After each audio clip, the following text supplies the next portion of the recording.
When I'm teaching a workshop, I'm often asked the difference between neurodivergence and autism, because certainly online, those words seem to be used interchangeably.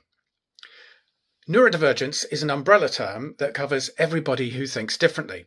So yes, that can be autism and ADHD, but it can also be people who have schizophrenia, epilepsy, bipolar, or Tourette syndrome. It can also be something that you acquire during your life, say from a traumatic brain injury.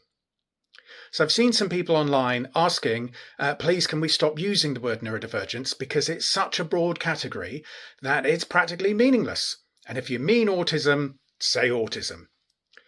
When I'm talking about myself, I'm very happy to use the words autism and autistic because that's what I am.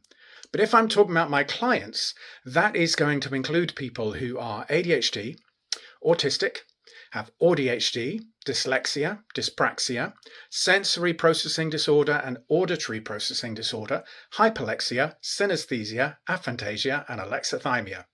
So it's easier just to say my clients are neurodivergent. Also, quite a few of them are in a process of discovery about themselves. So some of them might be heading towards their first assessment. They know they're neurodivergent, they're just not quite sure they're ready to give it a label yet. Some of them have had one assessment and come up with one form of neurodivergence confirmed, but now they're looking into common related conditions. It might be that they previously have been misdiagnosed and now they're trying to get that removed from their notes. So in terms of my client base, sometimes it's just easier to say, I know I'm neurodivergent, but I'm working out exactly what that means for me.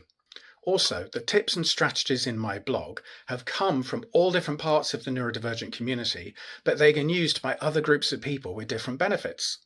For instance, a Norwegian walking pole.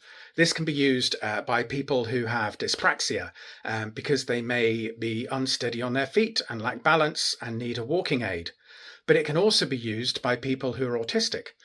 I know that if I'm in a place that's very busy and people are crossing my path, say a farmer's market, I get cooked very quickly because my brain is trying to track all the different moving objects and make sure that I'm not bumped.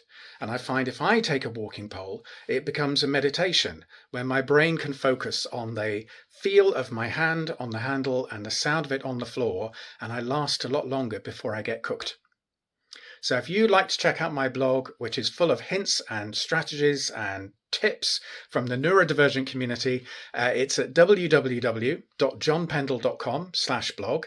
And if you would like to work with me one-on-one, please get in touch. The first half hour is free.